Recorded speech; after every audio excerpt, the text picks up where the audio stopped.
আল্লামা সাঈদী তুমি মরনি, শহীদ হয়েছো তুমি এটাই জানি।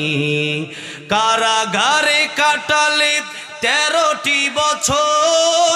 যদিও গজলটা শুনলে অনেকের গায়ে জ্বালা পোড়া শুরু হতে পারে, কারণ সবাই কিন্তু আল্লাহর বন্ধু না, কিছু শয়তানের বন্ধু আছে। কি আছে না নাই? সবাইকে আল্লাহর বন্ধু তা না হলে অনেকেই মাহফিল বন্ধ করে দেয়। কেন বন্ধ করে দেয়? কারণ তারা কোরআন হাদিস তাদের কাছে ভালো লাগে না, তারা শয়তানের বন্ধু। কার বন্ধু? যারা আল্লাহর বন্ধু না তারা অবশ্যই শয়তানের বন্ধু। হয়তো মানুষ আল্লাহর বন্ধু হয়, নয়তো মানুষ উলাইকা হিজবুল্লাহ, আর নয়তো উলাইকা হিজবুশ শয়তান। হয়তো মানুষ আল্লাহর দলে হয়, আর নয়তো মানুষ শয়তানের দলে হয়। আমরা কার দলে থাকতে চাই? কার দলে? আল্লাহর দলে। আল্লাহ কবুল করো, জোরে বলেন আমিন। এবার যে গজলটা গাওয়ার জন্য বলা হয়েছে, এটা আমি নিজেই লিখেছিলাম, এবং এই ব্যক্তি আল্লামা সাঈদী রাহমাতুল্লাহি আলাইহি, ওনার ইন্তেকালের পরে আমি হাসপাতালে গিয়েছিলাম ওনার লাশটা দেখার জন্য। আফসোস, লাশটা দেখতে দেওয়া হয় নাই, জানাজাটা পড়তে পারি নাই। আল্লাহ প্রিয় আল্লামার কবরকে জান্নাতের উচ্চ মাকাম বানায় দেন, জোরে বলেন আমিন। আমি বলেছিলাম, আল্লামা সাঈদী তুমি মরনি, শহীদ হয়েছো তুমি এটাই জানি। আসলে আল্লামা সাঈদী মরে নাই। কেন? আল্লাহর কোরআনের আয়াত দেখেন, ওয়ালা তাকুলু লিমান ইউকতালু ফি সাবিলিল্লাহি আমওয়াত। ফি সাবিলিল্লাহ, আল্লাহর রাস্তায় যারা মরে যায়, আল্লাহর রাস্তায় যারা ইন্তেকাল করে, এরা মরে না, এরা শহীদ হয়। এরা কি হয়? শহীদ হয়। এরকম অসংখ্য অগণিত প্রমাণ আমার কাছে আছে। নবীজি সাহাবায়ে কেরামদের জীবনী হাদিস আমার কাছে আছে। সেখান থেকে নিয়ে আমি আল্লামা সাঈদীকে নিয়ে এই গজলটা লিখেছিলাম। আল্লামা সাঈদী রাহমাতুল্লাহি আলাইহিকে নিয়ে এই গজলটা লেখার পরে আমাকে অনেকে নিষেধ করছে যে আল্লামা সাঈদীকে নিয়ে গজল গাওয়ার দরকার নাই। আমি বলেছি, আল্লামা সাঈদীকে নিয়ে গাবো না কেন? এই বাংলাদেশের অসংখ্য অগণিত মানুষ তারা আল্লামা সাঈদীর তাফসীর শুনে নামাজি হয়েছে, আল্লামা সাঈদীর তাফসীর শুনে দাঁড়িয়ে রেখেছে, আল্লামা সাঈদীর তাফসীর শুনে তারা হারাম ছেড়ে হালালের পথ ধরেছে, জাহান্নামের অন্ধকারের পথ ছেড়ে তারা আজকে জান্নাতের আলোর পথ দেখেছে। জুড়ে বলেন ঠিক না ঠিক? এই জন্য আমরা আল্লামা সাঈদীর জন্য যতদিন বেঁচে আছি ততদিন পর্যন্ত দোয়া করবো, রাজি আছি না নাই? এই মাহফিল, এই মাঠগুলো তৈরি করে গিয়েছিলেন তারা কারা? আল্লামা সাঈদী রাহমাতুল্লাহি আলাইহি। তারা এই মাহফিলটা তৈরি করে গিয়েছিলেন, এই সুন্দর বাগানগুলো তারা সাজিয়েছিলেন। এই জন্য আমরা তার জন্য দোয়া করবো, আল্লাহ যেন তাকে জান্নাতুল ফেরদাউস দান করেন, জোরে বলেন আমিন। আল্লামা সাঈদী তুমি মরনি, শহীদ হয়েছো তুমি এটাই জানি। আল্লামা সাঈদী তুমি মরনি, শহীদ হয়েছো তুমি এটাই জানি। কারাগারে কাটালে 13টি বছর, বাতিল কেঁপেছে তোমায় দেখে থর থর, ঠিক না? আল্লামা সাঈদী শিক্ষা দিয়ে গেছেন, সারা জীবন জেলখানায় কাটায় দিবা, কিন্তু বাতিলের কাছে মাথা নত করা যাবে না। কারাগারে কাটালে 13টি বছর, বাতিল কেঁপেছে তোমায় দেখে থর থর।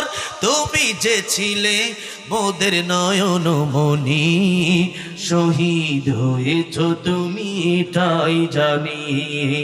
আল্লামা সাঈদী তুমি মরনি, শহীদ হয়েছো তুমি এটাই জানি।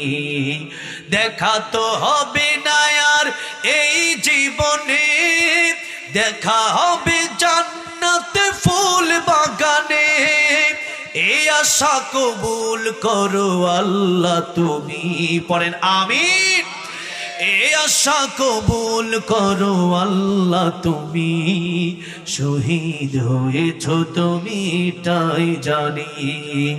আল্লামা সাঈদী তুমি মরনি, শহীদ হয়েছো তুমি এটাই জানি।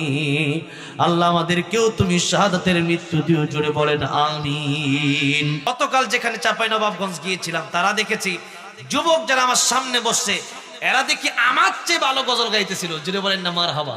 তো আজকে কি টাঙ্গাইলবাসী এটা প্রমাণ করতে পারবে যে টাঙ্গাইলের যুবকেরাও কিন্তু ঘুমন্ত শ্রোতা নয়, এরা কিন্তু জাগ্রত আল্লাহর পালোয়ান, আল্লাহর কোরআনের সৈনিক। জুড়ে বলেন ঠিক না ঠিক?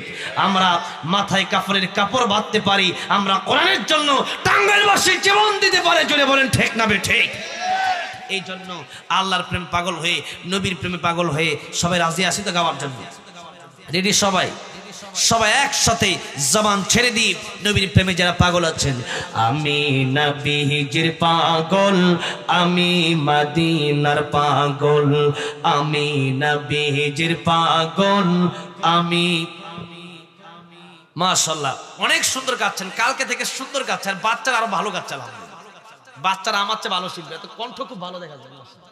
বলেন না, আমি নবীজির পাগল, আমি মদিনার পাগল, আমি নবীজির পাগল, আমি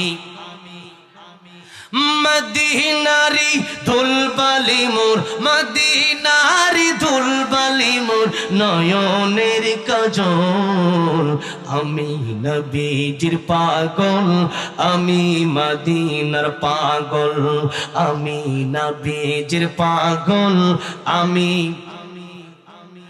আমার মনে নবী নবী দুই চোখে মদিনার ছবি, আমার মনে নবী নবী দুই চোখে মদিনার ছবি, আমার মনে নবী নবী,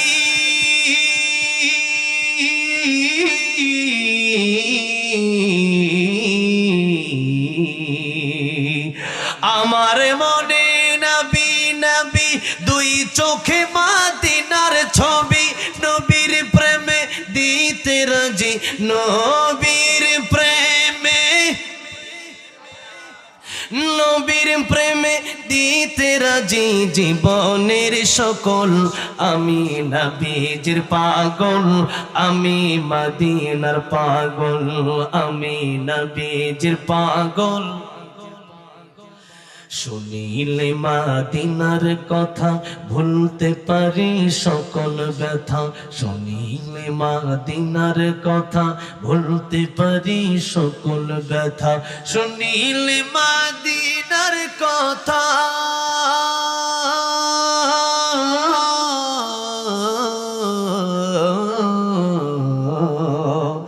শুনিলে মদিনার কথা বলতে পারি সকল ব্যথা, বুকের ভেতর ভেসে ওঠে, বুকের ভেতর ভেসে, বুকের ভেতর ভেসে ওঠে মন আনন্দের ঢল, আমি নবীজির পাগল, আমি মদিনার পাগল, আমি নবীজির পাগল।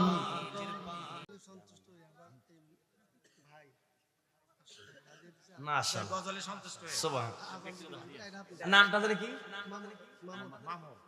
মামুর সাহেব। আমার চাচা বয়সী, আমার বাবার বয়স তুললো, তিনি আমাকে গজল শুনে খুশি হয়ে 500 টাকা পুরস্কার দিয়েছেন। এটা আমার কাছে 500 টাকা না, এটা আমার কাছে 5 কোটি টাকা। জোরে বলেন মারহাবা। কারণ এটা উনি আমাকে ভালোবেসে দেয় না, নবীকে ভালোবেসে দিয়েছেন। ঠিক না বে ঠিক? জোরে বলেন।